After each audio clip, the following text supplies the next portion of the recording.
안녕하세요. 사연에 빠지다의 DJ 민영입니다. 오늘도 두 가지 사연 준비되어 있으니 끝까지 함께 해주시고요. 구독과 좋아요 버튼도 눌러주세요. 그럼 오늘의 사연 바로 만나볼게요. 안녕하세요. 저는 서울에 살고 있는 올해 41세가 된 김태희라고 합니다. 사실 제 본명이 김태희는 아니고요. 제가 이름만 들어도 알만한 대기업에 재직 중이고 워낙 사적인 이야기를 할 예정이라서 누가 알아볼까 가명을 쓰려고 하니 이해해 주세요. 마찬가지로 여기에 나오는 가족, 시댁 사람들 모두 가명으로 연예인 이름을 쓰도록 할게요. 전 원래 드라마 광이라서 여가 시간은 늘 각종 드라마를 보는 것이 취미였어요. 얼마 전 지인의 소개로 여기 채널을 알게 된 뒤로는 핸드폰으로 자주 틀어놓고 사연을 같이 듣고 있답니다. 성우분 목소리도 좋고 사는 사람 이야기들이 얼마나 재미있는지 시간 가는 줄 모르겠어요. 사실 저에게 가슴이 맺힌 이야기가 있어요. 또 요즘 심각하게 고민 중인 것도 있고요. 그래서 여기에 제 사연을 보내봅니다. 제 이야기를 들어보시고 살아오신 경험이나 조언, 쓴소리라도 좋으니 많은 말씀을 댓글로 남겨주세요. 저는 주변에서 흔히 볼 수 있는 평범한 5인 가족의 막내로 태어났습니다. 저에게는 5살 많은 오빠와 2살 위인 언니가 있어서 어릴 때부터 북적북적이며 자라왔어요. 어릴 때 우리는 많이도 싸웠죠. 같이 놀다가도 싸우고 특히 같은 방 쓰는 언니랑은 하루가 멀다 하고 싸웠어요. 사실 지금 생각하면 왜 그렇게 싸웠는지 그 이유도 기억이 안 날 만큼 매일 투닥투닥였죠. 오빠는 5살이나 위였기 때문에 저에게는 아빠 다음으로 무섭고 카리스마 있는 사람이기도 했어요. 주변의 다른 친구들 오빠와 달리 우리 오빠는 자기 여동생 둘을 말없이 잘 챙겨주는 츤데레 같은 성격이었어요. 제가 초등학교에 다닐 때 오빠는 중학생, 심지어 고등학생이었기 때문에 자주 놀아주지는 않았지만 저랑 언니 생일날 선물도 주고 어린이날에는 맛있는 과자나 아이스크림도 챙겨주는 다정한 오빠였죠. 언니도 자주 싸웠다곤 하지만 그래도 같이 붙어서 놀러도 다니고 친구 욕도 같이 해주는 정말 친한 친구 같은 사이였어요. 그렇게 다복한 집에서 자라서였는지 지금의 고민이 저에게는 더욱 힘들게 느껴지는 것 같네요. 제 고민에 대해서는 나중에 찬찬히 풀어볼게요. 우리 부모님은 동네에서 돈가스 가게를 하셨어요. 두 분 다 가게를 하시느라 바쁘셨기 때문에 우리 남매들은 좀 독립적으로 컸던 것 같아요. 다들 공부도 열심히 해서 나름대로 괜찮은 대학에 모두 재수 없이 한 번에 턱 붙었고요. 무슨 일이 생기면 우리 삼남매가 똘똘 뭉쳐서 해결하곤 했어요. 어느 날의 일화를 말씀드릴까요? 제가 초등학교 2학년 때인가 하교하는데 비가 억수로 쏟아지는 거예요. 우산이 없어서 집에 어떻게 가야 하나 발을 동동 구르고 있는데 그때 못된 삼총사 놈들이 지나가는 거예요. 그 애들은 못된 삼총사라는 별명으로 불리는 좀 불량하고 친구들 괴롭히는 남자애들 무리였는데요. 저보고 엄마가 돈가스 튀기느라고 우산도 없냐, 우산 갖다 주는 가족도 없다고 불쌍하다며 놀리는 거예요. 저는 소심한 성격을 가진 애라 거기서 서서 울고만 있었어요. 나중에 우리 언니가 자기 우산을 가지고 가다 저를 발견하고는 무슨 일이냐고 물었어요. 제가 못된 삼총사에게 당했던 이야기를 털어놓자마자 언니는 이렇게 말했어요. 이 나쁜 놈들, 내 동생을 괴롭혀? 내가 가만두나 봐. 언니는 이렇게 화를 내며 저와 같이 집에 갔고 중학교에서 하교하는 오빠를 붙잡고 오늘 제가 당한 일을 설명해 주었어요. 언니랑 오빠는 막내를 괴롭히다가 우리 부모님이 하시는 가게까지 욕한 그 놈들에게 복수를 해줘야 한다며 있는 대로 화가 났죠. 그래서 우리 셋은 우주특공대 바이오맨을 결성했어요. 당시에 유행하던 어린이 TV 프로그램 이름인데요. 그 바이오맨처럼 악당을 물리치겠다고 나선 거죠. 부모님 선글라스를 끼고 보자기를 망토처럼 어깨에 두르고 자주 놀러온다는 놀이터에 찾아가서 그 못된 삼총사놈들을 발견했습니다. 처음에는 우리 꼴이 우습다며 배를 잡고 웃던 놈들이 키가 크고 훨씬 형인 우리 오빠가 앞에 나서자 잔뜩 겁을 먹었어요. 우리는 악당 물리치는 바이오맨인데 너희가 우리 막내 태희 괴롭혔다는 정보가 입수됐다. 그래서 너희를 처단하기 위해서 왔다. 라고 하며 그중 한 녀석의 머리를 꿀밤을 몇 방씩 매겼습니다. 우리 언니도 다른 한 아이의 귀를 잡아당기며 혼내주었고요. 소심했 전 저도 언니 오빠의 화력에 용기가 솟아나서 남은 한 남자아이에게 하이킥을 날렸습니다. 그 이후로 어떻게 되었는지 아시겠죠? 그놈들은 저에게는 찍소리도 못하고 피해 다녔고 우리 바이오맨 남매 소식을 학교에 퍼뜨려서 저는 마치 영웅이 된 것 같았어요. 학교 친구들이 와서 못된 삼총사들 혼내줘서 잘했다고 막 칭찬하고 저를 우러러 보기도 하고요. 그래서 한동안 학교에서 동네에서 편하게 지낼 수 있었죠. 우리 삼남매 바이오맨 덕분에요. 아이쿠야, 제가 너무 신이 나서 옛날 이야기를 길게 풀어놓았네요. 그렇게 평범하지만 잘 지냈던 우리 가족에게도 하지만 시련은 찾아왔어요. 제가 대학교를 입학하던 해에 우리 엄마가 암 선고를 받게 되신 거예요. 우리 엄마가 암이라니, 드라마에서나 보던 그런 일이 나한테도 일어나다니. 저는 이 현실을 받아들이기가 힘들었습니다. 엄마의 몸에는 혈액암이 자라고 있었습니다. 악성암이라고 불리는 그런 치유가 어려운 암이었죠.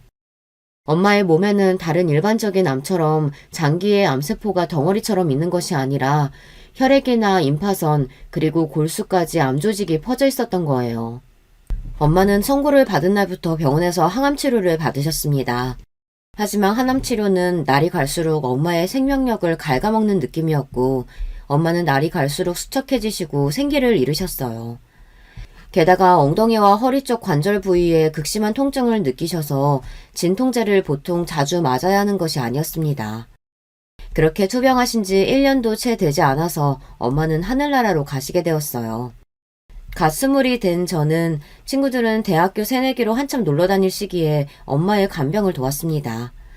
하지만 엄마가 그렇게 가버리시니까 제가 더 잘해드릴 걸, 입맛도 없으셨는데 더 맛있는 것 좀 드시게 해드릴 걸, 이런 후회만 남았어요. 엄마가 떠나신 뒤로 우리 가족은 모두 짚은 슬픔에 갇혔습니다. 아버지는 엄마 장례 이후에도 돈가스 가게를 하셨지만 아무래도 힘이 붙이신 모양이었어요. 너희들 다 취직할 때까지만이라도 내가 버텨야 하는데, 힘을 내야 하는데. 아빠는 최선을 다해 홀로 돈가스 가게를 장사하셨어요. 우리 삼남매 다들 대학 졸업시켜야지, 또 결혼도 해야지. 아빠의 가장으로서의 책임감은 너무 무거우셨을 것 같아 안타까웠어요. 우리 자식들은 그런 아버지를 생각하며 더 열심히 공부하고 취직 준비를 했습니다. 당시 우리 오빠는 공기업 준비를 하고 있었는데요. 7급 공무원 시업 준비를 병행하여 정말 열심히 공부에 매진하더니만 당당히 세무 공무원으로 합격하였어요. 그리고 언니는 당시 졸업반이어서 이력서를 열심히 쓰고 취업 스터디도 하며 노력한 끝에 졸업하자마자 바로 회사에 취업을 했습니다. 저도 우리 오빠 언니에게 질 수 없었어요. 엄마의 장례식을 치른 것은 고작 대학교 2학년이었지만 철없이 놀거나 시간을 낭비할 틈 없이 고등학생 과외를 하며 용돈도 벌고 각종 자격증 준비와 학점 관리도 열심히 했습니다. 덕분에 전 대학교를 졸업하고 아주 유명한 대기업에 입사할 수 있게 되었어요. 아빠는 엄마도 없이 혼자 돈가스 가게 하며 너희를 키운 보람이 있다고 말씀하시면서 너무나 기뻐하셨어요. 우리 남매들은 이제 다 돈을 버니까 아빠는 가게를 그만하셨으면 했죠. 내가 다 늙어서 옆에 내도 없는데 이 일이라도 없으면 뭐 하겠니? 몸이 허락하는 난 이 일 하련다. 니네도 내 걱정 말고 너희들이 잘 살면 그게 효도인 거야. 이렇게 고집을 부리셔서 계속 가게를 운영하고 계셨어요. 저는 대기업의 연구원으로 입사를 해서 서울 집에서부터 수원까지 출퇴근을 해야 했어요. 게다가 출근 시간은 어찌나 빠른지 새벽 별 보며 회사 셔틀버스를 타고 출근해서 저녁 별 보고 퇴근하는 날이 많았습니다. 회사 일을 적응하는 일은 정말 쉽지 않았지만 그런 저에게 힘이 되어주는 사람이 나타났죠. 바로 같은 연구소 내에 있는 최재성 선배였습니다. 선배는 신입인 저의 멘토와 같은 사수 선배였어요. 어리버리한 저의 실수에도 화내거나 꾸짖지 않고 차근차근 알려주는 다정한 모습에 저는 뿅하고 하트가 생기기 시작했어요. 선배에게 잘 보이고 싶어서 더 열심히 일하고 공부했더니 나중에는 부서에서 일도 금방 배운다며 칭찬도 받게 되었죠. 하지만 선배는 신입사원인 제가 처음부터 여자로 보이지는 않았던 것 같아요. 여동생 같고 귀엽다며 그냥 친절한 선배로서 선을 지켰어요. 저는 회식할 때 선배 옆자리에 붙어 앉고 커피나 간식도 책상에 갖다 드리고 메신저나 톡으로 자주 얘기를 걸며 나름대로 애정 표현을 했는데 말이에요. 그러던 어느 날부터인가 선배가 저에게 주말에 영화나 보러 가자고 하는 거예요. 제가 선배를 만나서 짝사랑한 지 5개월 만의 일이었습니다. 우리는 그 주 토요일에 만나 영화를 보고 패밀리 레스토랑에서 밥도 먹으며 처음으로 회사 밖에서 만났습니다. 저는 직설적으로 선배에게 물었어요. 선배, 내가 선배 좋아하는 거 알죠? 그런데 왜 이제야 데이트 신청한 거예요? 처음에는 그냥 귀여운 동생 같고 신입 같았는데 어느 날 너가 달라 보이더라. 응? 어느 날인데요? 우리 얼마 전에 차세대 연구 때문에 회의한 일 있었잖아. 다른 부서들이랑 동계원도 온 그날 너 정장 입은 거 처음 봤거든. 선배는 그날이 떠오른다는 듯 얼굴을 붉히고 이야기했습니다. 그때 뒷모습 보고 내가 반한 여자가 있었는데 그게 알고 보니 너더라고. 깜짝 놀랐어. 허리 골반 라인이 예술이던데? 블라우스랑 H라인 스커트가 그렇게 잘 어울리는 여자가 내 이상형이었거든. 그날부터 너를 찬찬히 다시 보니까 꽤 괜찮은 여자더라고. 게다가 나한테 호감도 갖고 있으니 놓치면 안 되겠다 싶었지. 이 남자 정말 단순하고 웃기지 않나요? 그리고 그 남자는 결국 제 남편이 되었죠. 제 나이 28살, 남편은 31살의 나이에 우리는 결혼을 하고 알콩달콩 살게 되었어요. 우리 남편은 제가 반할 만큼 다정하고 심성이 착한 남자였어요. 외모는 평범한데 성격 미남이라고나 할까요? 하지만 워낙 착하고 낙천적이다 보니 같이 살면서는 좀 단점이 보이더라고요. 어느 모임에 가든 회식을 가든 맨날 카운터로 1등으로 달려가서 결제를 하는 나쁜 버릇이 있더라고요. 그래서인지 남편 주변에는 우리 착한 남편을 벗겨먹으려는 사람들이 많아 보였어요. 저도 사람들 만나는 거 좋아하고 남에게 베푸는 일에 인색한 편은 아니에요. 그리고 우리는 대기업 맞벌이 부부니까 아무래도 월급이 여유 있는 편이잖아요.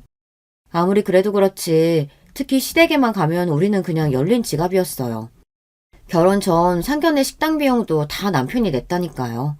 그 소식을 듣고 나중에 우리 친오빠가 자기는 그렇게는 신세 못 진다면서 반 정도의 돈을 남편에게 억지로 쥐어줬지만 말이에요. 그 상견례 때 알아봤어야 했는데 우리 시부와 시동생은 맨날 우리 남편 돈만 쓰고 자기 돈은 한 푼도 안 쓰는 자린고비였어요. 그러고 보니 상견례 때의 기억이 떠오르네요. 보통 상견례 자리에 가면 시모를 잘 살펴봐야 한다고 친구들에게 하도 얘기를 듣고 나간 터라 좀 긴장했어요. 처음 시부 시모를 보고 어려웠었는데 의외로 시모는 처음 만났을 때부터 인상이 너무 좋으시고 저를 푸근하게 대해주시는 거예요. 아, 우리 남편의 푸근함이 시모를 닮았구나 싶은 생각이 들 정도였어요. 엄마가 7년 전에 암으로 돌아가신 것이 마음 한구석에 남아있었는데 도리어 시모가 먼저 그 말씀을 꺼내시는 거예요. 아가, 재성이한테 얘기 많이 들었다. 대학교 때 친정엄마가 돌아가셨다고 들었는데 그동안 엄마 안 계셔서 고생이 참 많았겠구나. 그래도 이렇게 참하고 예쁘고 거기에 대기업 다닐 정도로 능력까지 있으니 얼마나 기특해. 사돈어른 따님 참 잘 키우셨어요. 제가 부족하지만 우리 집사람이 되면 딸처럼 잘 해주겠습니다. 걱정 마세요. 저는 만난 지 30분도 안 돼서 시모에게 반해버리고 말았어요. 상견례를 마치고 우리 아빠랑 언니 오빠도 모두 최서방 어머니만 보면 결혼 걱정 없겠다고 모두 좋아하셨어요. 이렇게 좋은 시모가 계셨던 반면 남편의 동생과 시부는 좀 대하기 어렵고 불편했습니다. 인상도 날카롭고 뭔가 하는 말마다 날이 다 서있고 이기적인 느낌이랄까요. 그래도 걱정과 달리 시모가 좋은 분이신 것 같아 저는 시부와 시동생은 크게 신경 쓰지 않았습니다. 하지만 제 인생이 그리 순탄하지만은 않게 돌아갔어요. 결혼식을 올리고 2년 뒤 시모가 돌아가신 거예요. 게다가 우리 엄마처럼 시모도 암으로 세상을 일찍 뜨시게 되다니 저는 너무너무 슬펐습니다. 처음 시모의 암 선고 소식을 듣고 저는 먼저 가신 친정엄마 생각도 나고 해서 시모에게 정말 극진히 잘해드려야겠다고 다짐했어요. 대기업을 다니느라 바쁜 와중에도 주말이면 꼭 어머님 병실에 좋아하시는 꽃이랑 먹거리를 이만큼 사들고 갔죠. 물론 항암치료로 입맛을 잃고 대부분 드시질 못했지만요. 늘 제 마음은 어머님이 완쾌하시기를 간절하게 빌었습니다. 하지만 어머님은 당신을 괴롭히던 악성 뇌종양에 결국 지고 마셨어요. 어머님은 제가 시집와서 이쁜 딸이 생겨서 너무 좋았는데 손주도 한번 못 안아보고 간 것이 그것 하나만이 아쉽다고 하셨어요. 아기가 아직 없다고 조급해하지 말고 예쁜 아기들 낳고 우리 첫째랑 행복하게 살아주렴. 저에게는 이렇게 마지막 말씀을 남기시고 눈을 감으셨습니다. 사실 전 결혼해서 1년 동안 피임을 하고 있었어요. 그러다가 어머님의 암 소식을 듣고 나서 남편과 상의해서 아기를 갖기로 했죠. 그때 저랑 남편은 피임하지 않고 부부관계를 하면 금방 아기가 생길 줄 알았어요. 어머님이 잘못되시기 전에 우리 임신 소식이라도 듣게 되면 좋을 거라고 생각했는데 그것은 제 오산이었습니다. 우리의 임신은 그 이후로도 한참 오랫동안 저를 괴롭히게 될 줄 이때는 미처 몰랐거든요. 누군가 제 인생에 가장 큰 시련을 꼽으라고 한다면 단연코 나님이에요. 또 제 인생에서 걸림돌 같은 사람을 꼽으라고 한다면 시부, 시동생, 그리고 나중에 들어오게 된 동서까지 이 세 사람이 되겠네요. 먼저 지금도 저의 큰 고민이자 가슴에 한이 되어버린 나님 이야기를 해보려고 합니다. 시모의 암투병기부터 우리 부부는 임신을 시도했지만 왜인지 잘 되지를 않았어요. 자연스럽게 지내다 보면 저절로 생기겠지라고 생각할 수 없었던 이유는 주변의 이야기 때문이었습니다. 우리처럼 30대에 들어선 신혼부부들 중 30% 정도가 난임으로 고민하고 있다고 하더군요. 제 주변 분들 중에서도 시험관 수술이나 난임 클리닉을 선택하는 부부들이 심심치 않게 있었고요. 막상 우리 부부도 임신을 시도했으나 6개월이 지나도 착상이 안 되니 더 늦기 전에 적극적으로 치료를 받아야겠다고 결정했습니다. 사실 남편은 워낙 낙천적인 성격이라 별 생각이 없었지만 제가 조급해져서 결정했다는 표현이 더 정확하겠네요. 강남의 유명한 병원에서 배란일 초음파를 보고 날짜를 받아 서너 번 시도를 했는데 막상 결과는 실패였어요. 병원에서는 제 난자가 잘 자라지 않는 편이라고 설명했습니다. 이렇게 되고 보니 조바심이 생겼어요.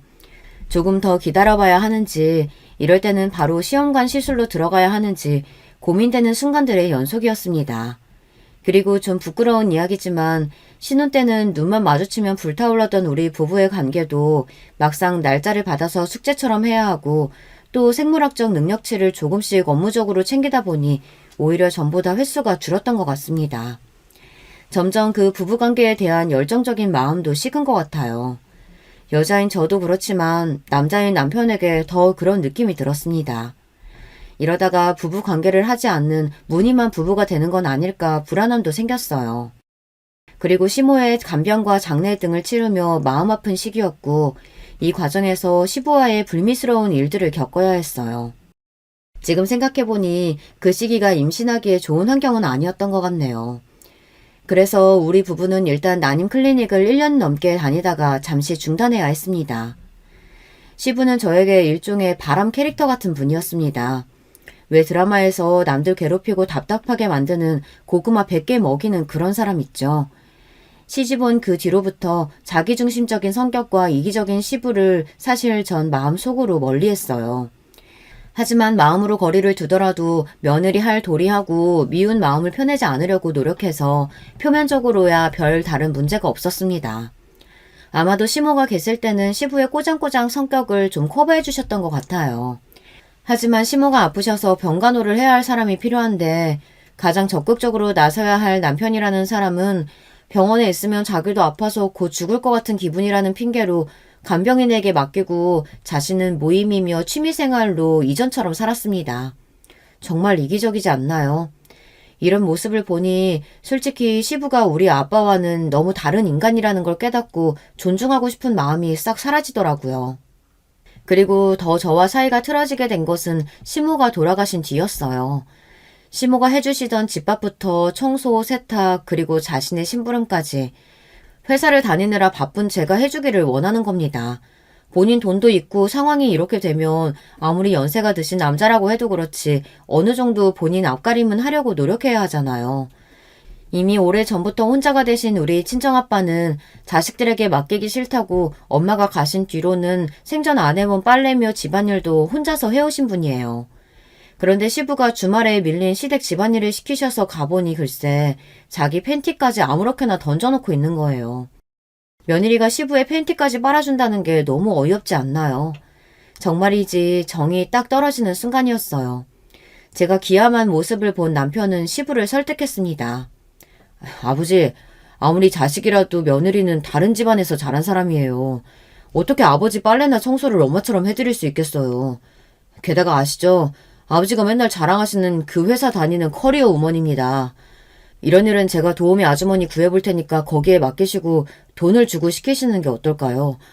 저희가 도와드릴 부분은 도와드리겠지만 엄마 계실 때처럼 똑같이는 어려우니 마음 좀 돌려주세요.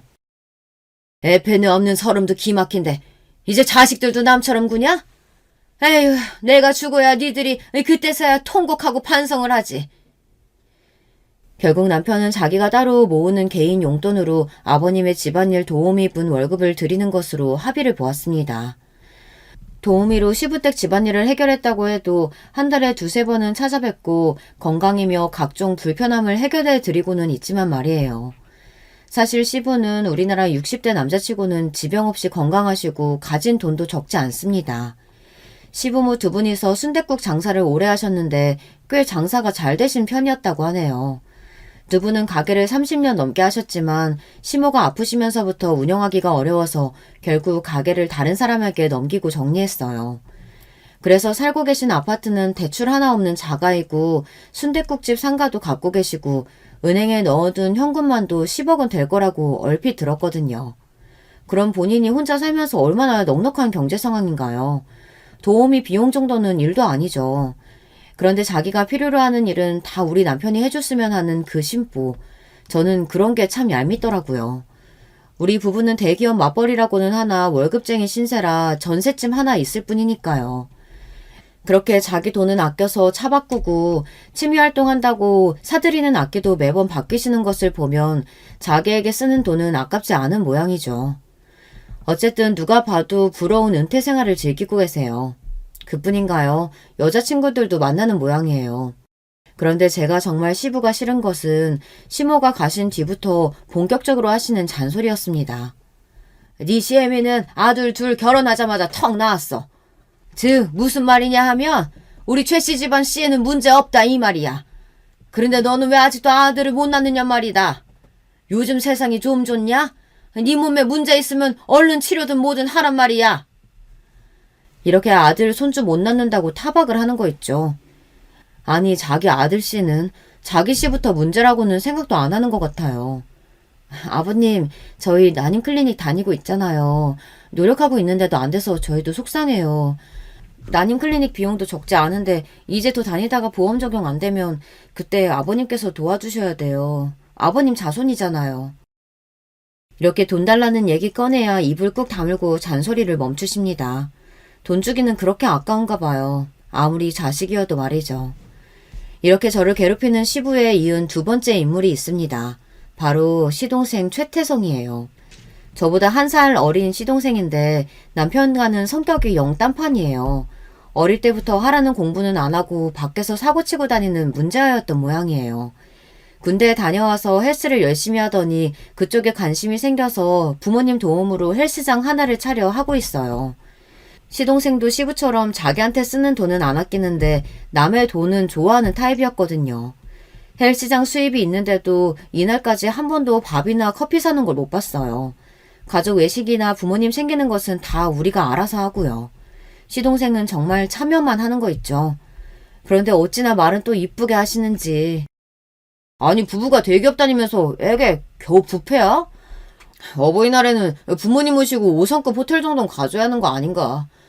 그러는 자기는 아들 아니냐고요.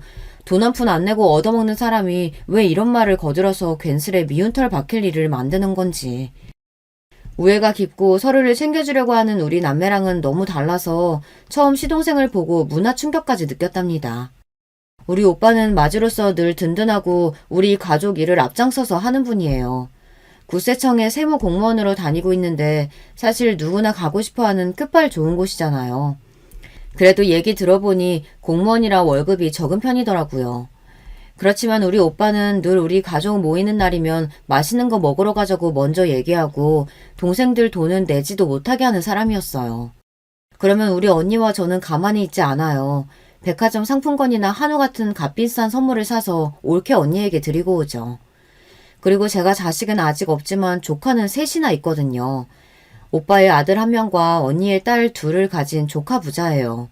저는 대기업 다니는 고모답게 부모로서 해주기 좀 망설여지는 그런 좋고 비싼 메이커 선물을 조카들에게 자주 해주었어요.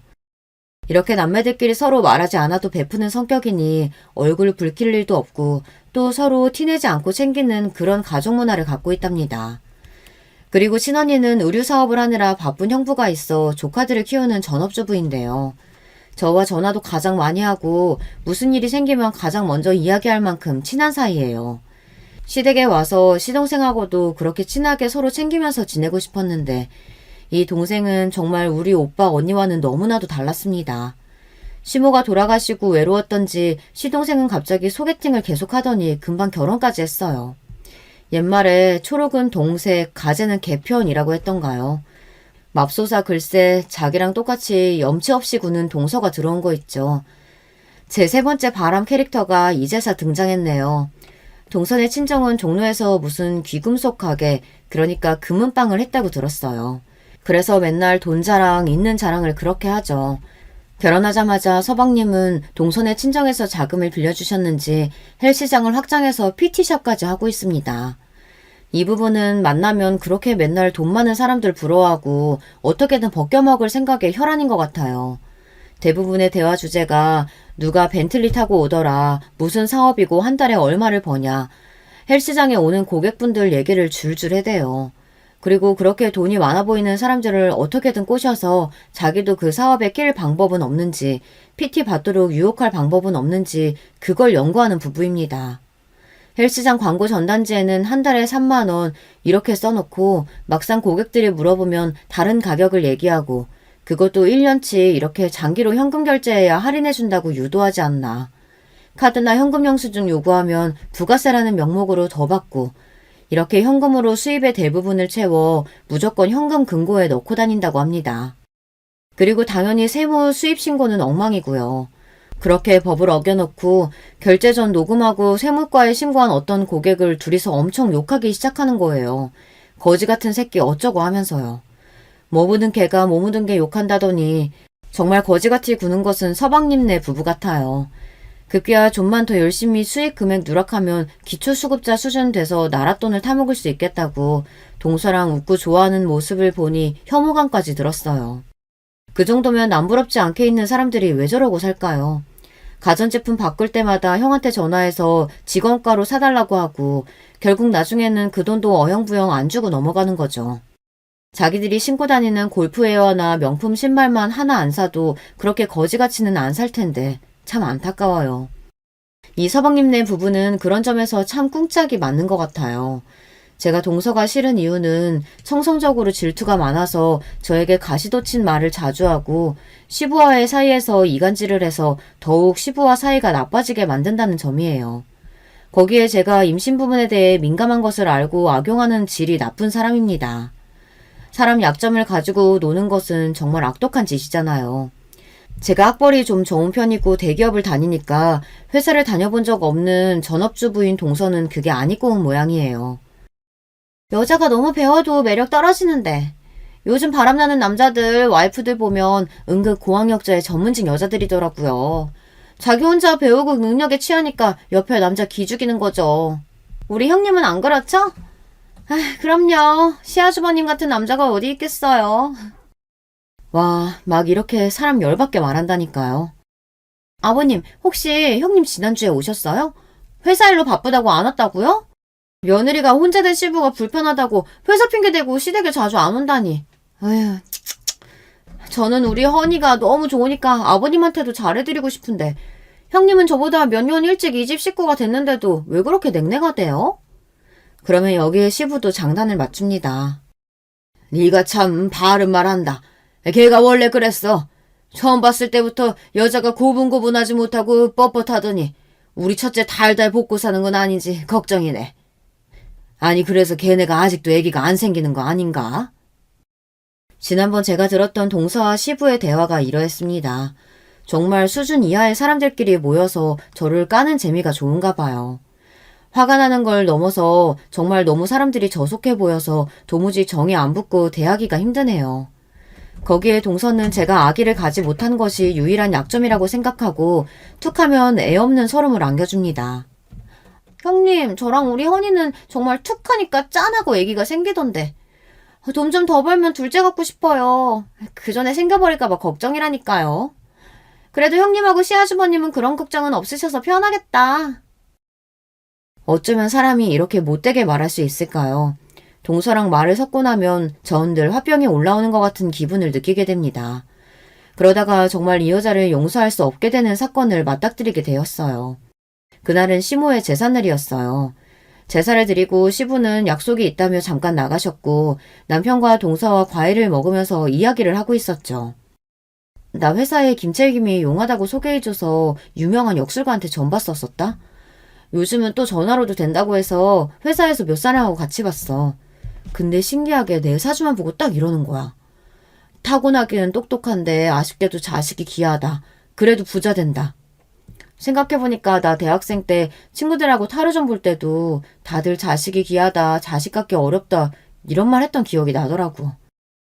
그때는 미혼 때라 대수롭지 않게 여겼었는데 우리 친정엄마도 애 셋을 쉽게 낳으셔서 별 생각 없으셨고 진짜 이런 점이 맞추기도 하나보다 신기했어.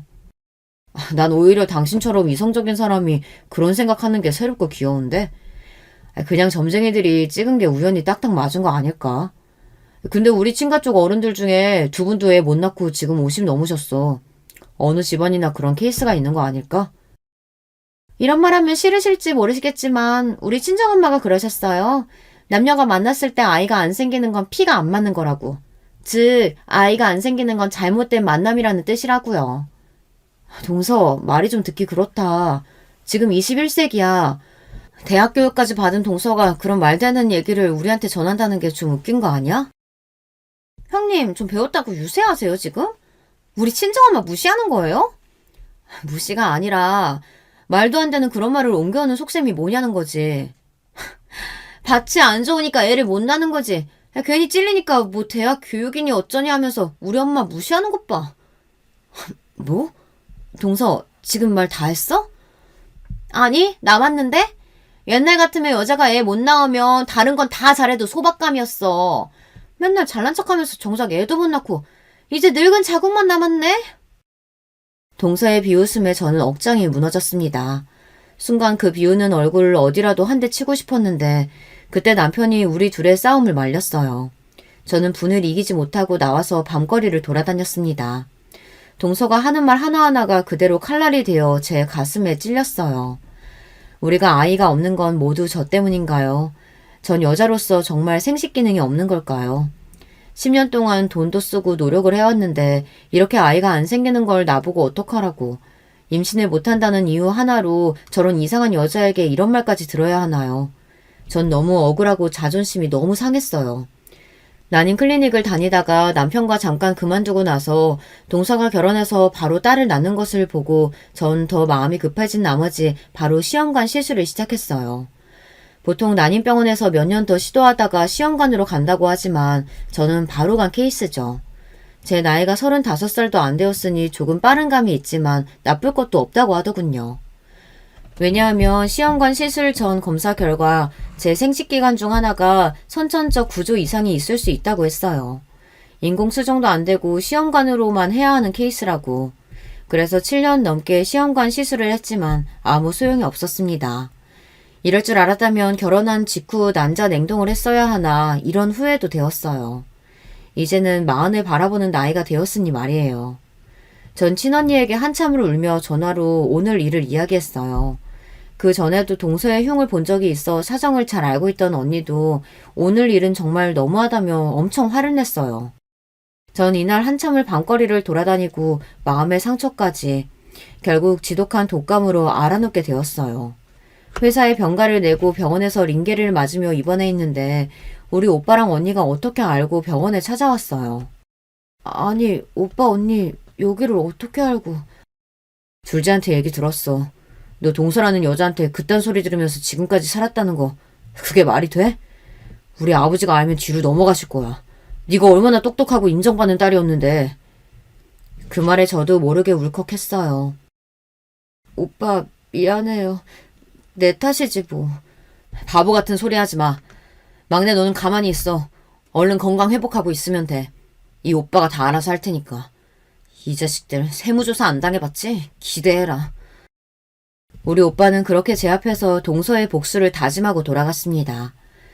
저는 병원에서 일주일 지낸 뒤 퇴원을 했고 이후 회사에 출근해 있던 어느 날이었습니다. 동서의 전화가 오는데 일도 바쁘기도 하고 그 목소리를 듣고 싶은 마음도 없었습니다. 지 때문에 아파서 병원에 입원해 있는 동안 문자 한 통 없었는걸요. 그리고 저에게 그런 막말을 하고 한 달이 넘었는데 웬 전화람. 동서의 수십 통의 전화를 씹고 퇴근해보니 집 앞에 동서랑 서방님이 기다리고 있는 거예요. 동서는 저를 보자마자 미친 듯이 달려들더니 사정하기 시작하는 겁니다. 형님, 내가 다 잘못했어요. 네? 제발 한 번만 살려주세요. 그리고 동서의 입으로 직접 친정오빠가 언니와 합심해서 복수한 이야기를 듣게 되었어요. 예전에 서방님이 장애로는 사업장에 쓸 공기청정기를 남편 회사에서 직원가로 구매해달라고 부탁한 적이 있었습니다. 그때 받았던 동선의 친정회사 이름과 주소를 남편을 통해 알아내고 그 회사에 대한 세무조사를 착수하기 시작했다고 합니다. 일반적으로 탈세 제보가 세무과에 들어가면 이를 국세청에서 분석하고 조사한 뒤 세무조사 대상자로 선정할지 검토하는 기간이 필요해요. 하지만 우리 오빠가 누구인가요? 세무 공무원인 우리 오빠가 발벗고 나선 이상 그 어떤 사건보다 초고속으로 진행되었죠. 그리고 마음먹고 털어 먼지 안 나오는 곳이 어디 있겠어요. 하지만 여기는 먼지 수준이 아니었다고 합니다. 친오빠가 개인적인 원한이 없더라도 심각한 수준의 범법을 한 정황이 수도 없이 많았었대요. 동서 친정 부모님은 종로에서 귀금속 가게를 하고 있었어요. 손님에게 사은품 지급이나 할인을 해준다면서 현금 결제를 매번 유도했다고 해요. 고객 입장에서는 당연히 꽁으로 뭔가 주거나 할인해주면 좋으니 현금으로 사는 일이 매우 많았다고 합니다. 귀금속은 판매 금액이 최소 10만원부터 시작하는 고가의 물품이다 보니 그렇게 수입을 누락해서 한 달, 1년, 지금까지 20년 넘게 해오면서 얼마나 많이 해먹었겠어요. 이뿐 아니라 사업하면서 가공 매입비 등의 경비 비용 처리를 회계적으로 편법을 써왔고 지금까지 이렇게 수입을 제대로 신고하지 않은 금액이 엄청났다고 하네요. 나중에 친정오빠 말로는 60억은 될 것 같다고요. 그래서 세금으로 냈어야 하는 부가세, 법인세 등을 내야 하고 여기에 거짓 세금 계산서 수취 가산세, 부정 과소 신고 가산세 및 과소 납부 가산세 등의 제목이 추가되어서 아마 10억은 넘게 세금을 내야 한다고 국세청에서 고지를 했다고 합니다.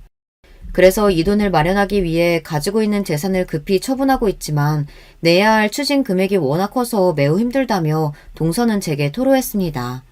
거기다가 동선의 친정부모님은 이렇게 세금만 탈세한 분이 아니었더군요. 글쎄 여러 피해인들이 모여 사기 및 타인 명의 위반 등으로 고소를 당한 상태였습니다. 동선에는 인터넷 쇼핑몰을 열어서 거기에서 귀금속을 판매도 하는 개인 사업자였습니다. 초창기에는 인터넷 쇼핑몰을 동선의 친정 부모님 명의로 하다가 나중에는 아는 지인에게 1억을 줄 테니 명의를 빌려달라고 꼬셨다고 합니다. 이렇게 여러 명의 명의를 도용하면 자신들의 사업 소득을 다른 사람의 명의로 둔갑해서 세금을 회피하기 위해서인 거죠. 그뿐 아니라 그 명의로 거액의 사업자 대출을 받아 그 돈도 제대로 갚지 않았다고 합니다. 동서 친정아빠가 알고 있는 세무사나 변호사들에게 돈으로 로비를 해 이런 불법적인 방법들을 생각해냈다고 하니 얼마나 나쁜 사람들인지 당해도 싸다 싶어요. 그런 부모 아래서 보고 배운 게 뭐겠어요. 동서가 그렇게 남의 돈 빼내기 좋아하고 질투심 많았던 이유가 유전이라는 생각이 들어요. 피해자들은 졸지에 신용불량자가 되고 자신들이 사용하지도 않았던 대출금 상환 독처까지 받고 나니 일이 너무 커져서 함께 모여서 동선의 친정아빠를 고소할 수밖에 없게 된 거죠.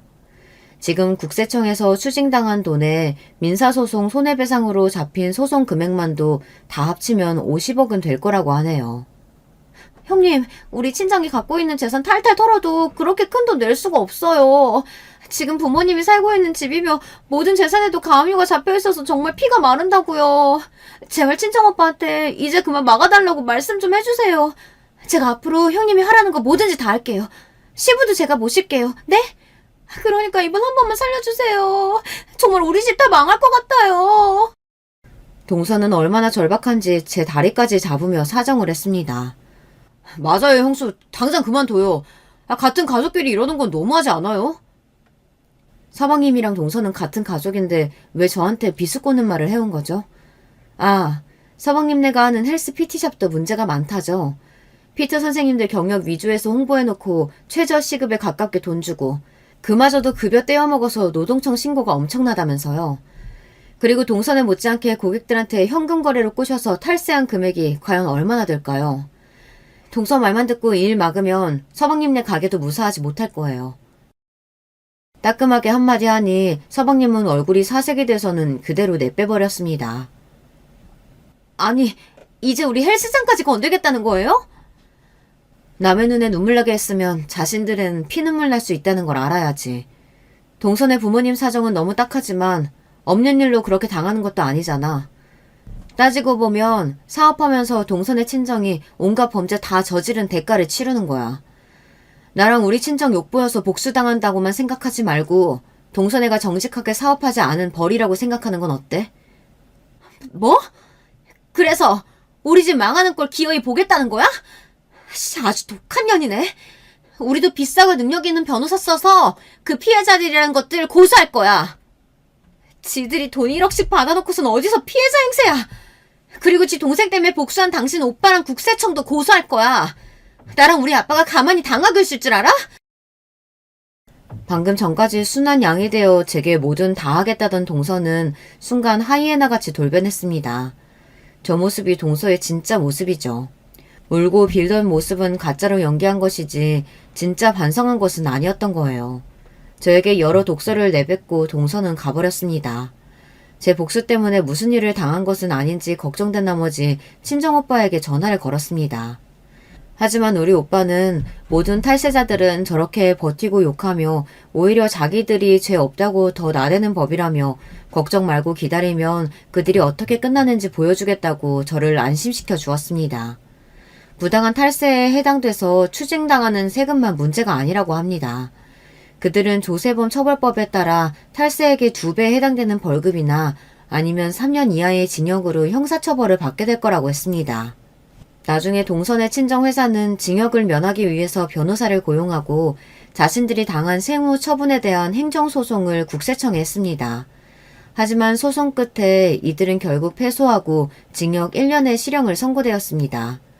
결국 동선의 친정은 갖은 나쁜 수를 써서 모은 전 재산을 날리고 신용불량자의 전과자까지 되는 결과를 초래하게 되었어요. 이건 모두 바로 그 동서의 세치혀 때문입니다. 그녀의 질투심으로 자기 친정이 초박살나게 되었으니 이를 어찌할까요? 저도 오빠가 처음 동선회에 세무조사를 응징한다고 했을 때 이런 결과까지 나올 줄은 몰랐습니다. 어린 시절 바이오맨의 리더였던 우리 오빠는 일단 마음먹으면 정말 무섭게 끝을 보는 사람이었다는 걸 제가 미처 생각하지 못했었나 봅니다. 이런 일들을 겪으면서 결국 동서와 서방님은 갈라서게 되었어요. 그리고 동서는 아직도 저에게 문자를 하곤 해요. 육두 문자를 섞어서 우리에게 복수하겠다고요. 자기의 잘못도 자기 친정의 잘못에 대해 아직도 반성하지 않고 있는 것 같네요. 그래도 생각해보면 딱한 처지가 되었으니 그런 연락을 답하지 않고 무시하는 것이 제가 할 수 있는 최선의 도리라고 생각합니다. 통쾌한 것은 동선의 뿐이 아니었습니다. 이번 일을 보고 들은 시부는 그날부터 저에게 함부로 대하지 않으십니다. 만만하게 보던 며느리가 대차게 복수하는 걸 보니 조심해야겠다고 생각하신 모양이죠. 서방님은 동서와 이혼한 뒤 혼자 헬스장 가게를 하며 지내고 있어요. 제가 협박한 게 있으니 그 뒤로 직원들 월급을 떼먹거나 탈세하지는 못하겠죠. 저와 마주치더라도 지레 겁을 먹고 별말 없이 싹 자리를 피합니다. 시댁의 바람 캐릭터들이 사라졌으니 이젠 시댁에 가도 마음이 편안하네요. 이게 다 든든한 저의 친정 덕분입니다. 큰 재산이 있거나 빽이 있어서가 아니라 누군가 억울한 일을 당하면 배로 갚아주는 우리 세 남매의 우애 덕분이죠. 이렇게 제 인생에서 저를 괴롭히던 사람들을 걷어낼 수 있었습니다. 하지만 전 아직 아이가 없습니다. 그리고 이 사실은 치유가 되지 못한 채 아직도 제 가슴에 한으로 남아있어요. 세상에 내 핏줄은 꼭 남기고 싶은데 우리 남편도 괜찮다고는 하지만 속으로 왜 안 아쉽고 서운하지 않겠어요. 주변 분들이 하는 얘기가 병원에서 가망이 없다고 선천적으로 아기가 안 생긴다고 했던 여자들이 이사를 하거나 일을 그만두고 스트레스 없이 편하게 지내다 자연 임신이 되기도 한다고 했어요. 그래서 저도 회사를 그만두고 공기 좋은 곳으로 이사가서 임신을 시도해볼까 싶습니다. 사실 회사 다니면서 시험관 시술로 연차 쓰는 것도 상사 눈치가 엄청 보이는 일이긴 하거든요. 이렇게 해온 것이 비단 1, 2년도 아니고요. 그리고 회사에서 받는 스트레스가 아무래도 난임에 영향을 주는 게 아닐까 싶은 마음도 드는 게 사실입니다. 그동안 우리 부부가 돈 허투루 안 쓰고 엄한 주식이나 코인 같은 데 투자하지 않고 적금으로만 모아서 지금 살고 있는 작은 아파트도 자가이고 연금 저축도 많이 적립한 상황입니다. 빚도 없고 현금도 좀 모았으니 남편의 외벌이로도 충분하지 않을까 싶어요. 물론 제가 직장을 그만두는 일에 시부는 엄청 반대하십니다. 제가 맞벌이 할 때 뭐 하나 도와준 것 없던 양반이 그래도 며느리가 대기업 다닌다고 주변에 자랑하고 다니셨던 모양이에요. 남편은 무엇이 되든 제 뜻을 따르겠다고 말해요. 늘 저를 믿어주고 배려해주는 남편이 있어서 못된 시댁 식구 때문에 이혼하지 않고 아직까지 잘 살고 있는 것 같아요. 그리고 남편은 아기가 없어도 우리끼리 잘 살면 되지라고 생각하고 있어요. 여러분이라면 어떻게 하시겠어요? 어렵게 잡은 좋은 직장 이렇게 그만두는 것 괜찮을까요? 남겨주신 댓글 보고 저도 앞으로 어떻게 해야 할지 고민해서 잘 결정해 보겠습니다. 그럼 여기에서 저는 물러나 볼게요. 여러분의 격려와 조언을 기다리며 안녕히 계세요. 여러분, 두 번째 사연 시작하기 전에 좋아요, 구독 꼭 눌러주실 거죠? 그럼 두 번째 사연 바로 시작합니다. 안녕하세요. 제 일상에 담소 나누는 친구처럼 여기고 있는 사연에 빠지다에 제 얘기를 오늘은 보내보게 돼서 제 나름 지금 아주 뜻깊은 순간입니다. 저는 나이 지긋하게 먹어서 손자, 손녀까지 본 할머니예요. 저는 꼬박 30 나이를 채워서 결혼한 여자이기도 했어요. 그리고 제가 결혼했을 적만 해도 제 친정언니가 저에게 이런 소리를 했던 시절이었죠.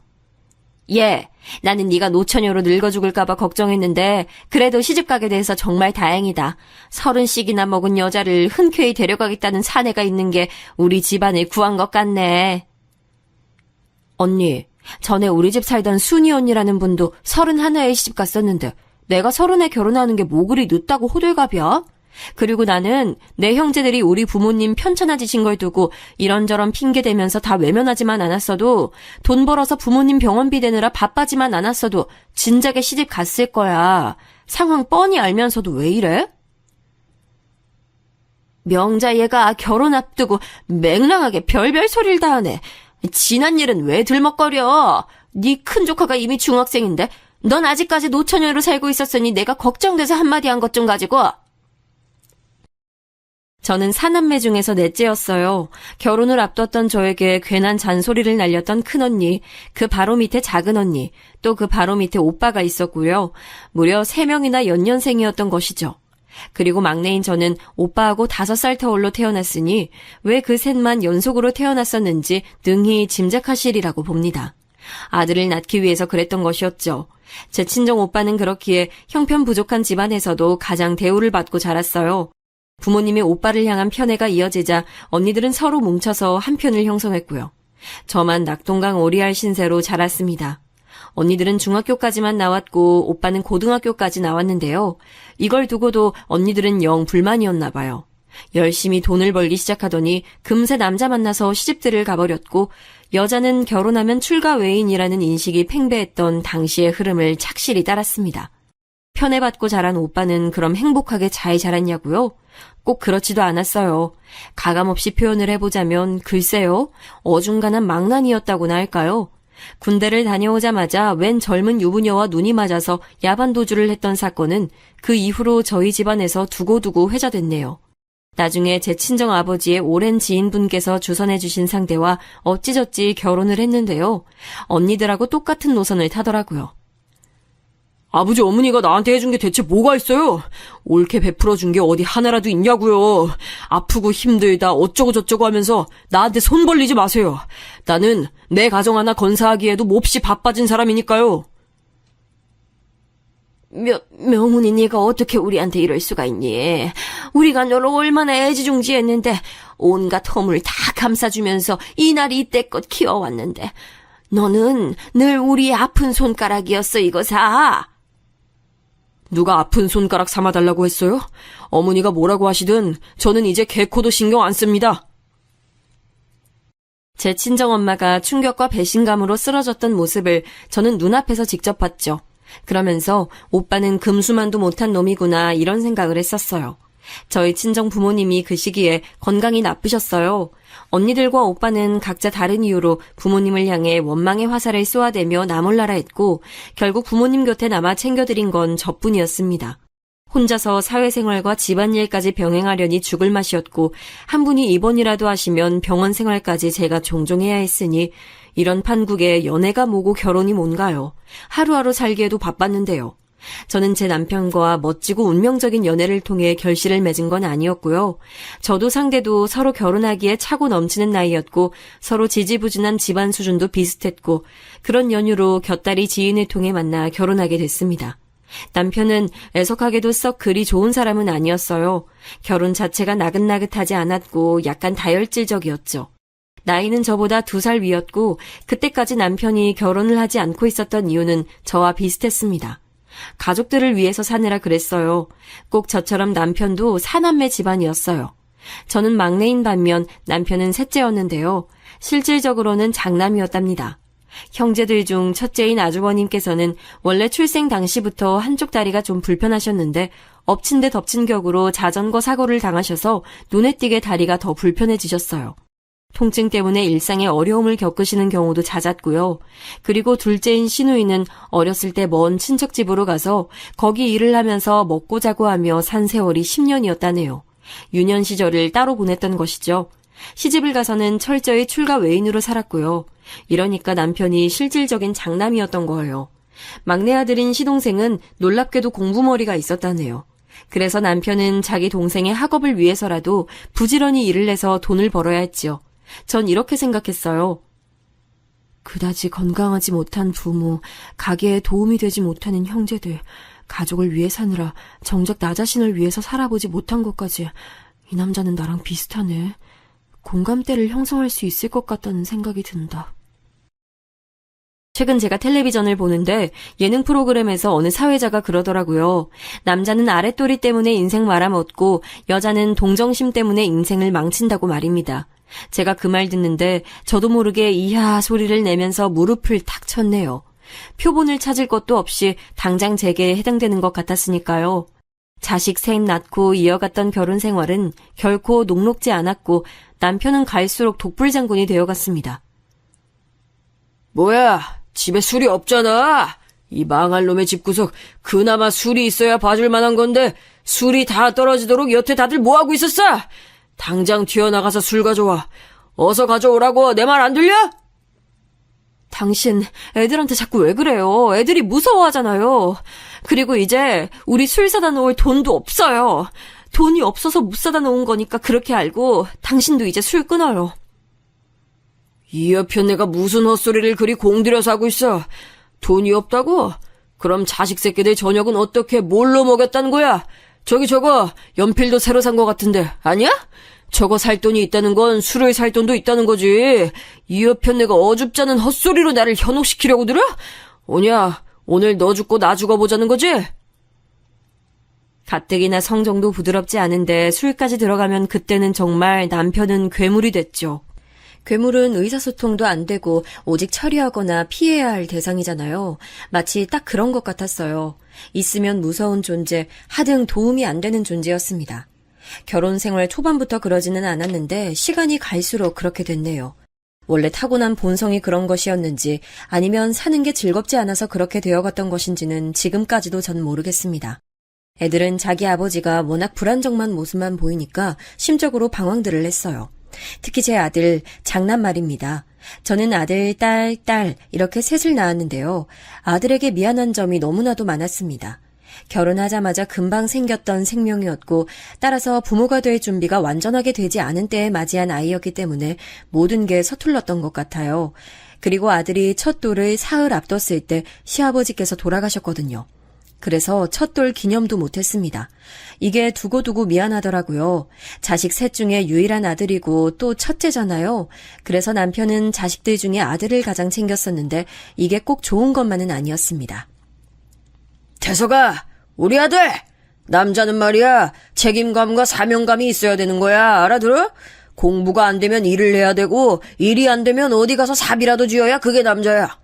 네가 우리 집안 장남이니까 넌 반드시 네 엄마랑 네 동생들 다 먹여 살릴 수 있는 능력을 갖춰야 해. 그거 안 되면 남자도 아니고 장남도 아니야. 그럼 넌 인정 못 받는 거야, 알았지?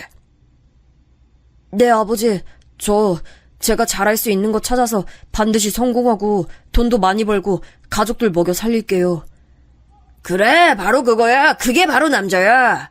그리고 또 하나, 남자는 원래 여자보다 우세하기 때문에 항상 우쭐거리고 살아도 돼. 아니, 그래야 마땅해. 네 동생들은 너에게 늘 깍듯해야 한단다. 그러기 위해선 네가 위엄이 있어야겠지. 자, 앞으로 행동 멋있게 똑바로, 알았지? 지금 생각해보면 남편 입에서 늘 나왔던 그놈의 알아들었냐는 확인이 아들에게 얼마나 큰 부담으로 작용했을지 입맛이 씁쓸해집니다. 제가 지금까지 인생 살면서 느낀 사실 중 하나가 사람은 저마다 각기 타고나는 본질이 있다는 거예요. 이건 환경이나 습관으로 바꿀 수 없는 태어날 때부터 새겨져 있는 것이더군요.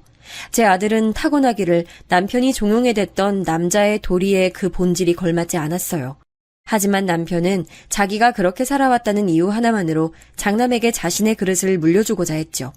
자기 성에 차지 않으면 아들을 혼냈고 벌레 보듯 쳐다봤으며 걸핏하면 나약한 자식이라고 다 들리게 혼잣말을 해대서 아들을 주눅들게 만들었죠.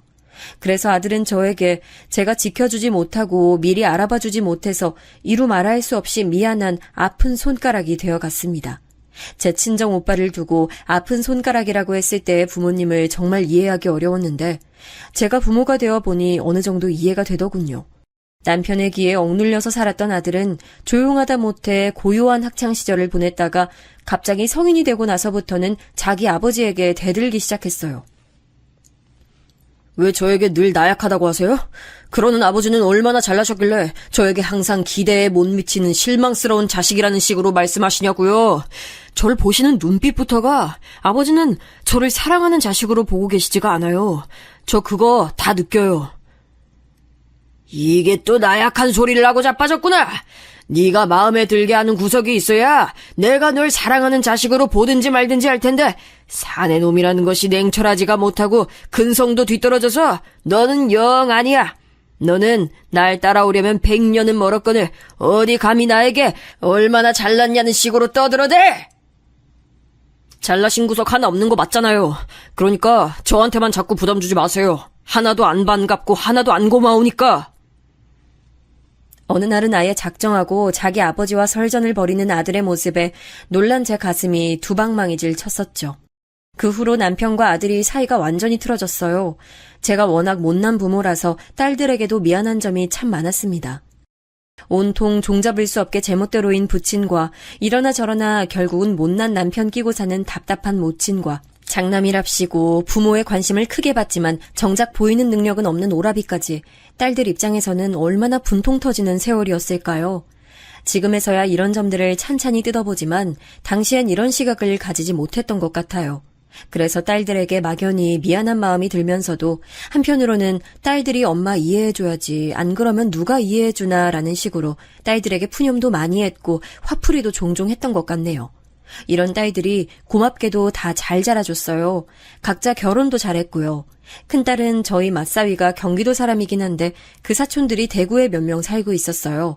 그래서인지 그쪽에 직장을 잡아서 일을 한 적도 있었는데 나중에 창업을 거기서 했습니다. 식당을 연 것이었죠.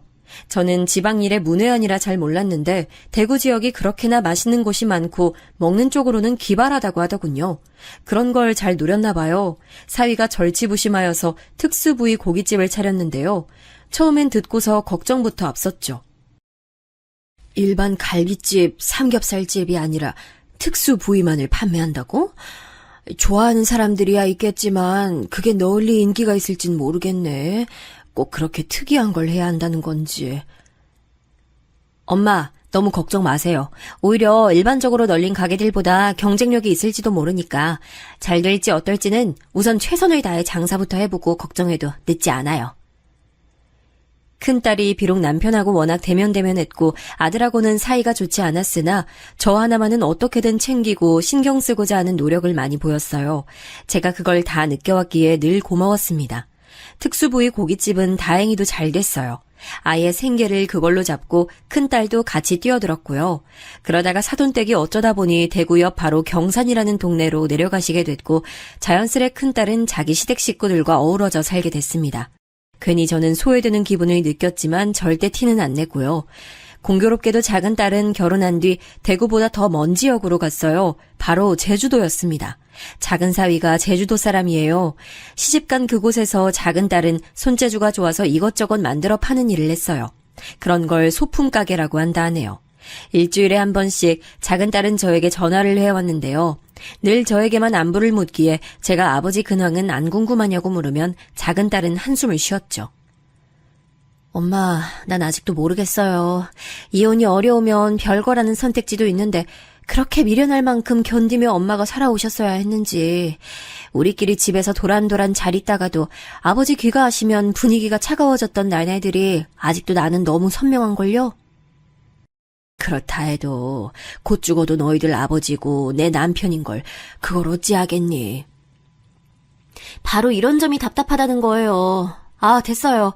괜히 이런 얘기 시작하면 또 쓸모없는 감정 소모만 하게 될 거라는 거 나도 이제 아니까. 엄마나 아버지 실컷 잘 챙기면서 지내세요. 퉁명스럽게 말하는 작은 딸의 얘기에 저도 공감을 안 하는 건 결코 아니었어요. 자식들은 각자의 이유로 다 싫어했지만 저에겐 차마 버릴 수 없었던 대상, 바로 제 남편. 이런 저를 두고 바보 천치, 황혼이혼이라는 것도 모르는 천하의 답답한 사람이라고 욕하실 수도 있겠죠. 잘 배우고 세상 잘 보고 듣고 자란 사람들에게 저는 그저 무지렁이 같을 겁니다. 이젠 저도 그걸 알지만 전에는 아예 부부가 갈라선다는 생각조차 못했던 듯 싶어요. 그냥 결혼하고 애들 낳았으면 이대로 살다 죽어야 하는 게 운명이라고 생각했네요.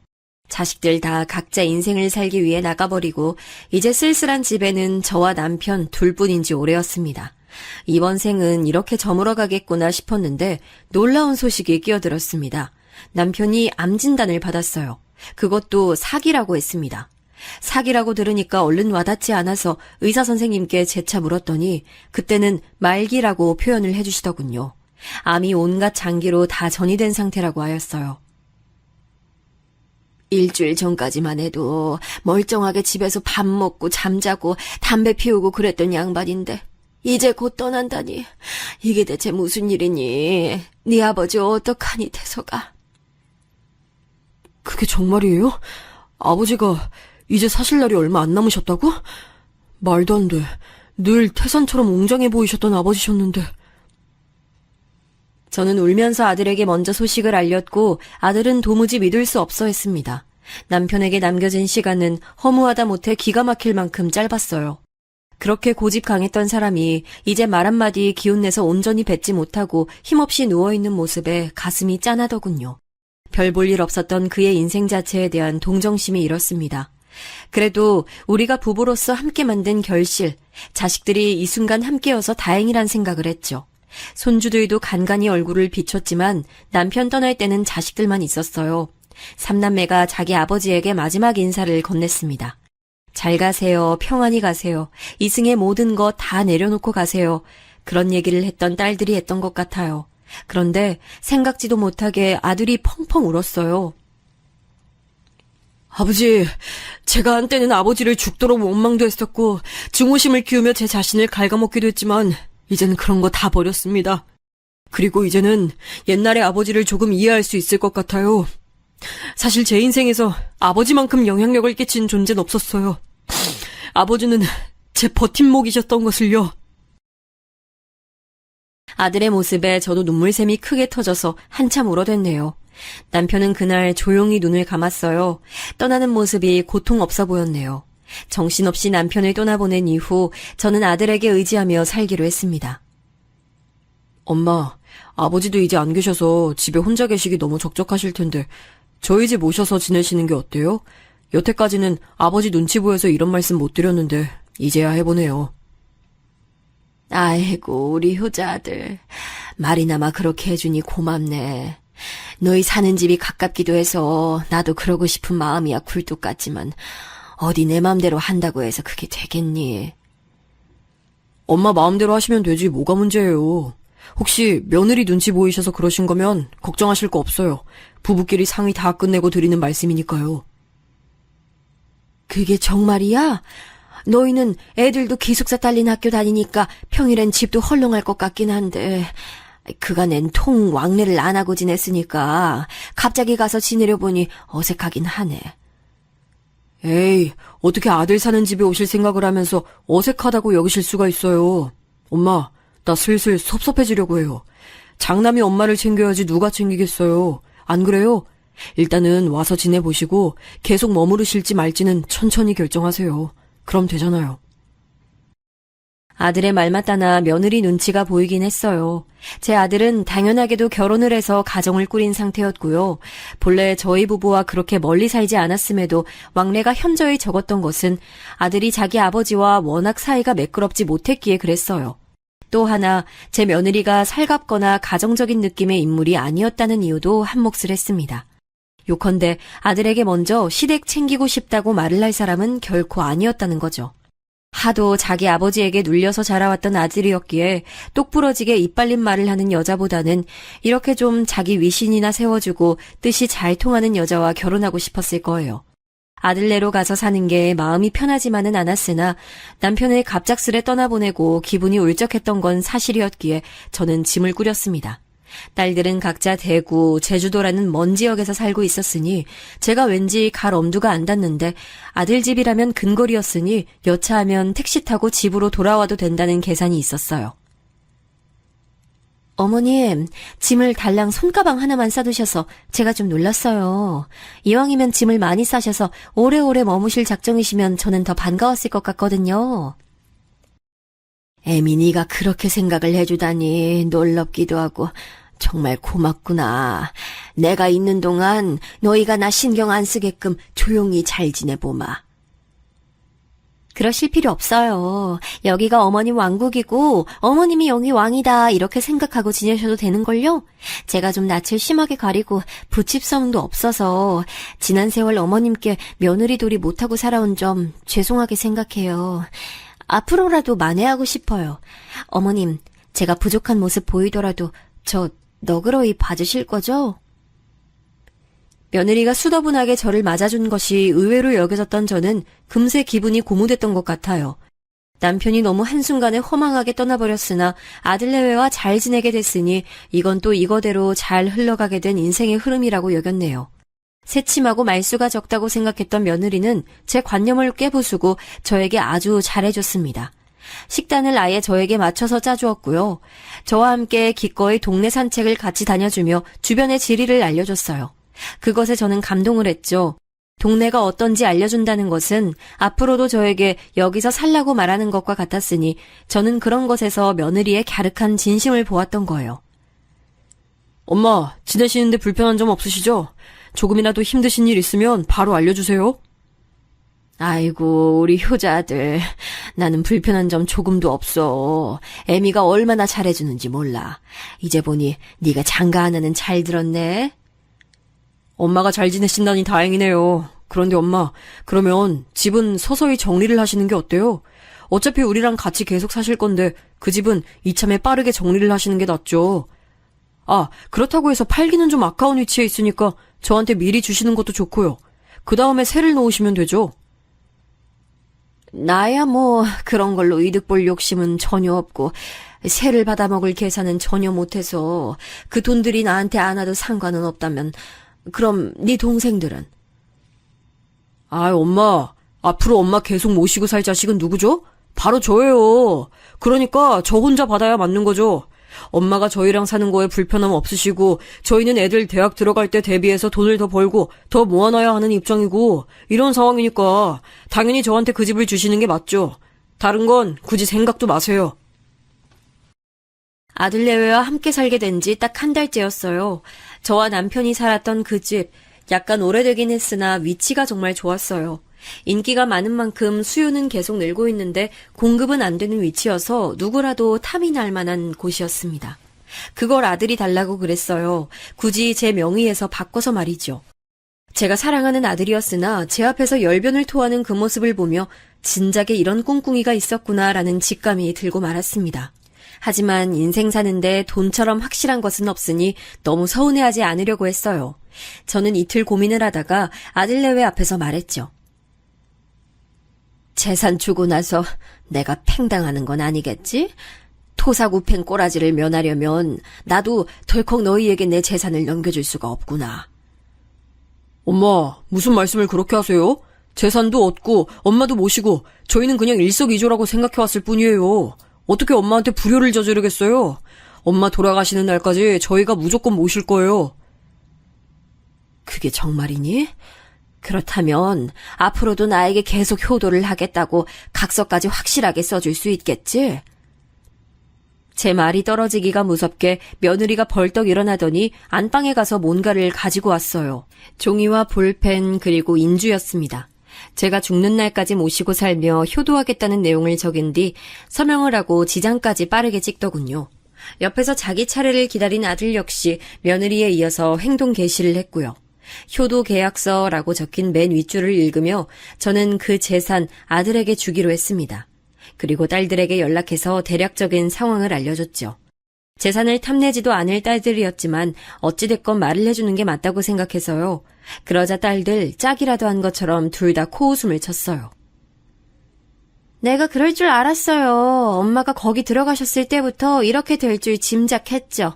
엄마 알아서 하세요. 엄마, 언니랑 내가 왜 옛날부터 오빠를 안 좋아했는지 엄만 진짜 그 이유를 모르시는 것 같네. 아무튼 무슨 말씀이신지는 알았어요. 엄마가 원하시는 대로 하세요.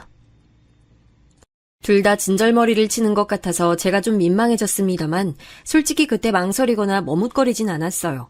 곧장 아들에게 그 재산 증여해줬습니다. 의심이 없었던 것 같아요.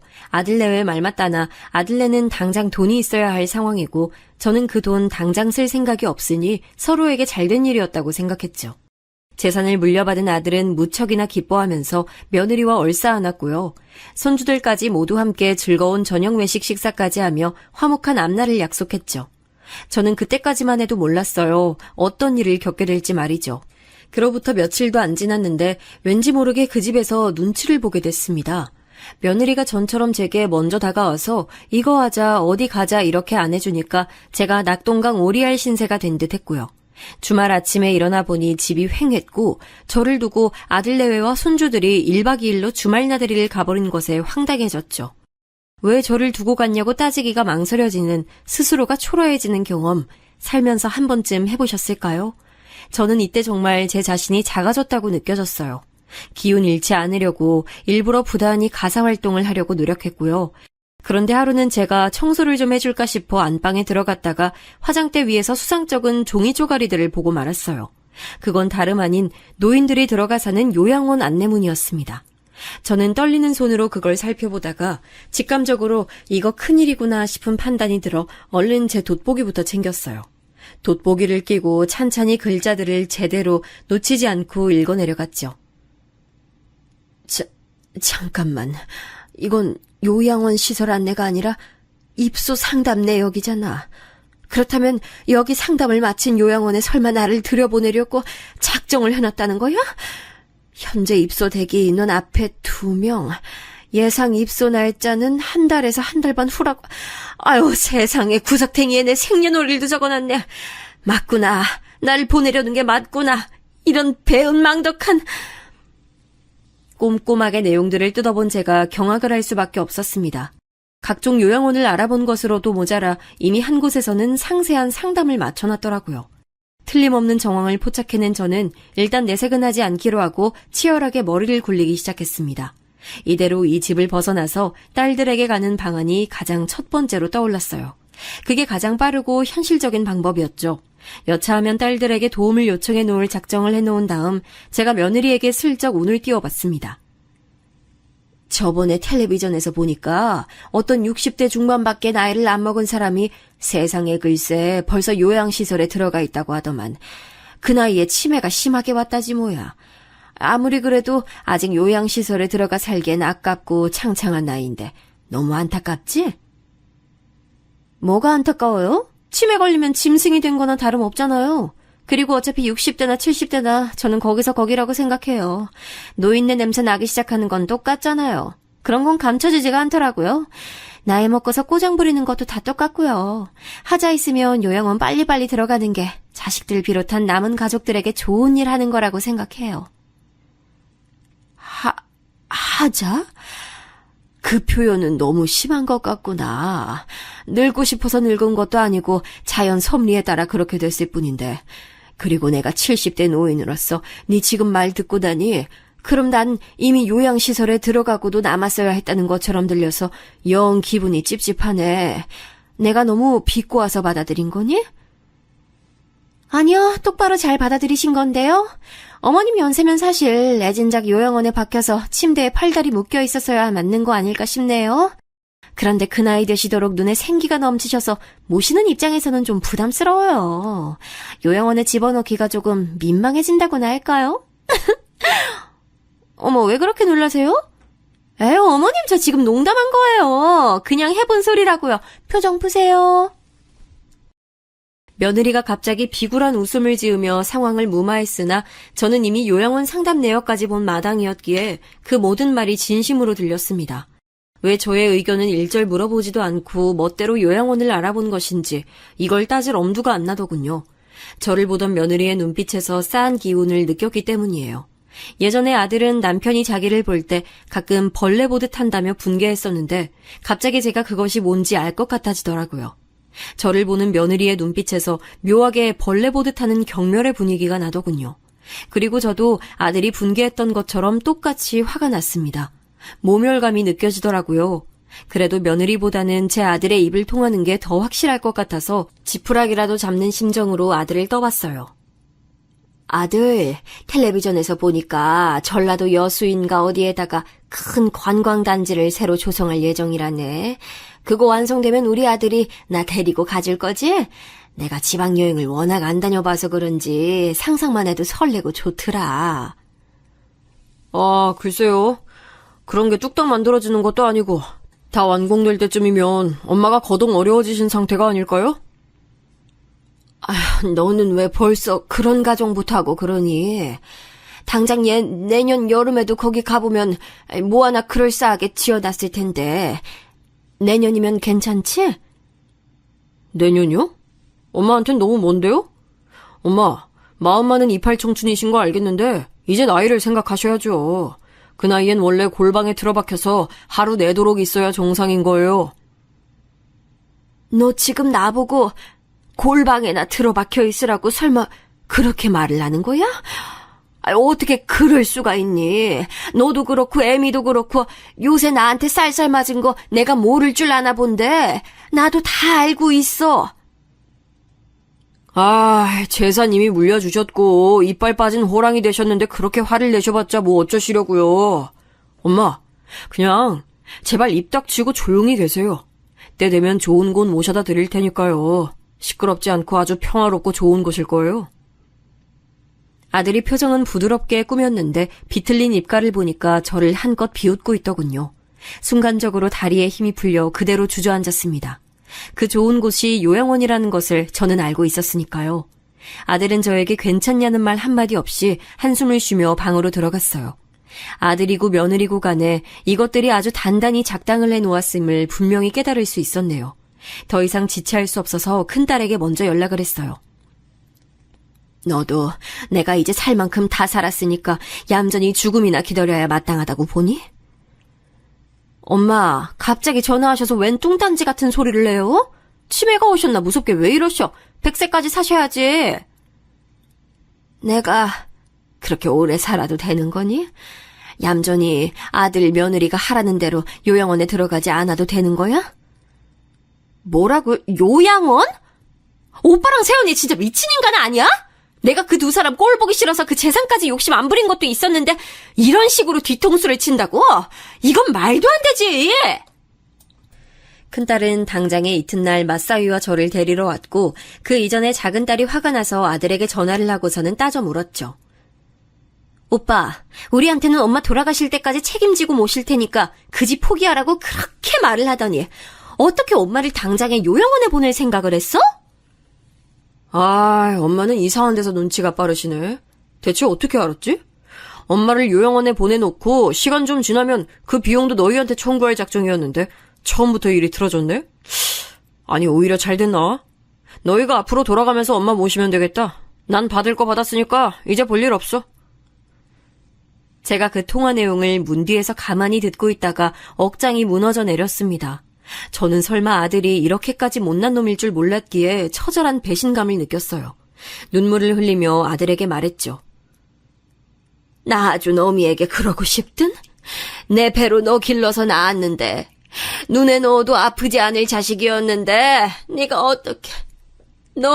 네 아버지 돌아가실 때 보여준 모습을 보고도 내가 너 진짜 효자라고 생각했는데. 아버지 없으면 남은 엄마 살살 굴리는 거야 어렵지 않으니까 그런 계산도 살짝 넣어서 열심히 그때 울어봤죠. 엄마, 나한테 그 재산 넘겨주신 게 아까워서 이러시는 거면 너무 실망이에요. 이미 사실 만큼 사셨으면서 너무 추하게 욕심 부리지 마세요. 전 이제 집사람하고 둘이 꿈에 그리던 퇴사 후 창업이라는 걸 해볼까 합니다. 바빠질 거라서 엄마 돌봐드리기 힘들어서 요양원에 넣으려고 했던 것뿐이니까 너무 그렇게 화만 내지 마시고요. 태연자약한 아들의 모습에서 희한하게 남편이 겹쳐 보이더군요. 못났고 배려 없는 모습, 이기적인 구석이 정말 닮아 있었어요. 저를 데리러 온 큰딸을 볼 낯이 없었습니다. 맞사위에게도 너무 면목 없었고요.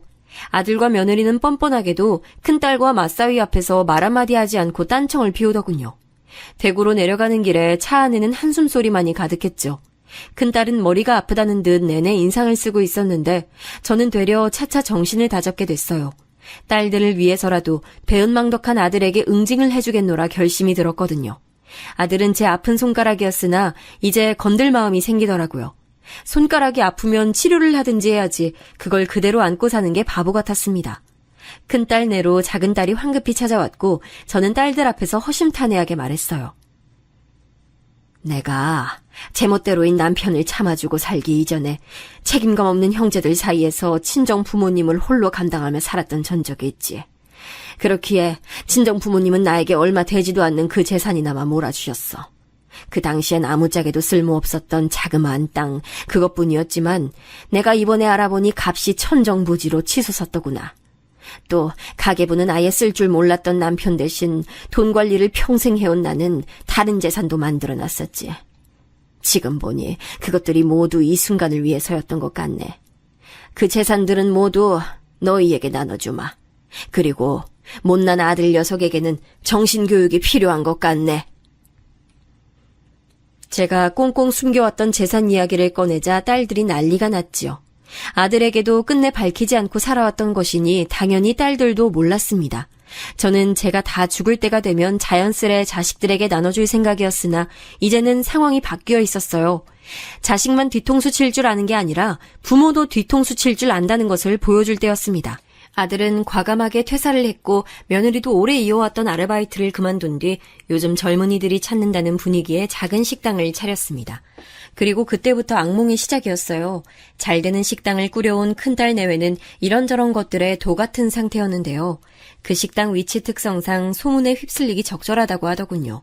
그래서 제 부탁을 받은 큰딸 내외가 인터넷에다가 글을 열심히 올렸습니다.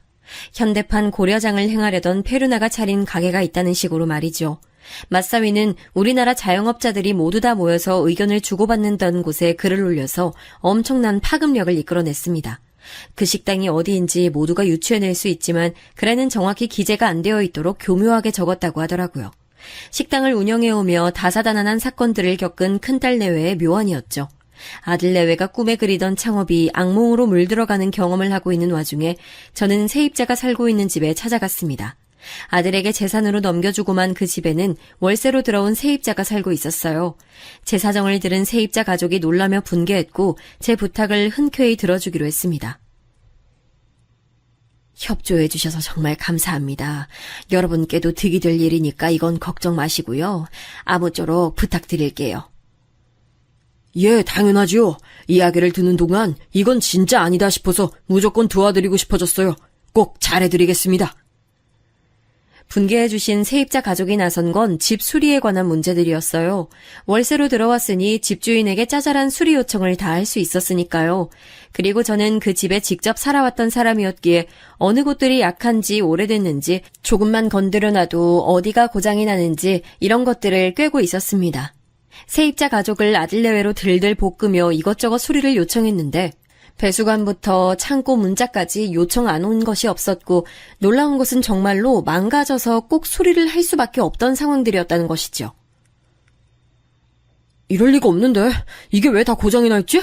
그런데 수리기사들한테 불러봐서 물어봐도 연식이 됐으면 충분히 다 고장이 날 수 있다고만 대답하고 이렇게 되면 세입자 잘못 아니니까 다 해주는 게 맞는 건데 어쩜 이렇게 모든 게 틀어질 수 있는 거야? 이게 말이 돼? 이 정도면 그냥 어머님께서 쓰레기를 우리한테 처리하신 거 아니야? 위치 좋고 가격 전망 좋으면 뭐해? 집이 쓰레기인데. 여보, 가뜩이나 소문 이상하게 나서 가게에 파리만 날리고 다달이 적자만 쌓여가는데 집 문제까지 엮이니까 나 골치 아파서 못 살겠어. 세입자 가족이 보는 앞에서 아들 내외는 언성을 높이며 싸우기까지 했다고 하더라고요. 둘 다 안색이 안 좋았고 초조했다고 합니다. 하지만 여기서 끝이 아니었죠. 아들 내외는 곧 자식 문제에도 직면하게 됐습니다. 10대 학생들이 주로 하는 인터넷 사이트에서 우리 가족 얘기가 나돌고 있다고? 게다가 현대판 고려장의 손자들이라면서 우리 애들이 거기에 거론이 되고 있다고? 그래 여보, 어떡해? 소문 다 나서 학교 친구들이 놀려댄다고 지금 우리 애들 난리도 아니야. 기숙사에서 못 살겠다고 해서 일단 내일 나오는 걸로 해놨어. 그 기숙사를 얼마나 힘들게 그 경쟁률 뚫고 보내놨는데 그깟 소문 하나 무서워서 나온다고? 이런 나약한 놈들을 봤나? 나약한 놈들이라니? 여보, 우리 애들 지금 일주일 만에 몸무게가 3kg씩 빠졌다고 하잖아. 스트레스 받아서 공부도 안 된다고 하는데 나약한 놈들이라니. 여보, 지금 말 다 했어? 자기 아버지에게서 들어왔기에 너무 싫었던 그 말을 자기 자식에게 똑같이 물려주다니 제 아들 참 대단하다고 생각이 들었네요. 며느리가 자기 자식들을 끔찍하게 아끼는 모양이었는지 자꾸 신경이 예민해진 상황에서 아들이 자기 자식들을 나쁘게 건드리자 점차 폭발했나 봐요. 같이 장사를 운영할 수 있을 리가 있나요? 장사는 흐지부지 되더니 곧 가게를 내놓게 됐고요. 부부싸움으로 감정의 골이 깊어져서 이혼을 준비하고 있다는 얘기가 들려왔습니다. 아들은 분노에 차서 딸들에게 거품 물고 따졌어요. 야, 다 너희들 짓이었지? 내가 엄마한테 좀 섭섭하게 굴었다고 해서 너희들이 나한테 이래도 되는 거냐? 하나뿐인 오빠한테 너희들이 이래도 되는 거냐고?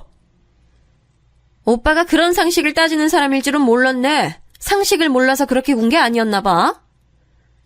하지만 큰딸은 피식 웃으면서 아들을 한 번에 쳐냈죠. 자존심이 몹시 상한 아들은 앞으로 잘 먹고 잘 살 거라며 큰소리쳤지만 양육권을 며느리가 가져가게 되면서 살던 집도 이혼 과정에서 아들은 빼앗겼고요. 있던 재산 그 현금들은 장사 말아먹고 세입자에게 수리비로 물어주느라 한 푼도 남아있지 않은 상태였습니다. 며느리 또한 이혼 때문에 자기 친정 식구들하고 엄청 싸워서 사이 다 갈라진 것으로 대략 들었습니다.